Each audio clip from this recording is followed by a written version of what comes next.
Kas laukia po mirties? Skirtingos religijos turi labai skirtingus atsakymus, tad apžvelkime 5 plačiausiai žinomas. Šįkart budizmas. Čia taip pat tikima atgimimu ir karma, apie kuriuos kalbėjome praėjusioje serijoje. Tačiau esminis skirtumas – sielos nėra.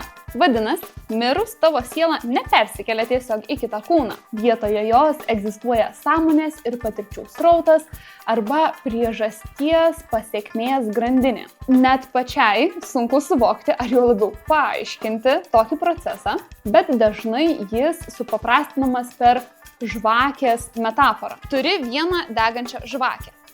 Ji uždega kitą žvakę. Klausimas, ar tai ta pati liepsna? Ne ta pati, bet ir ne visai kita. Taip ir atsiranda naujas gyvenimas. Budizme gana panašu. Tu negrįžti kaip tas pats žmogus, bet tai, ką padarei, sukuria kitą gyvenimą. Daug tavo atliktų veiksmų, jų motyvai, susiformavę įpročiai lemia bendrą kito gyvenimo krypties vektorių. Tai jei šiandien labai daug prisivalgysi, rytoj tau skaudės pilvą.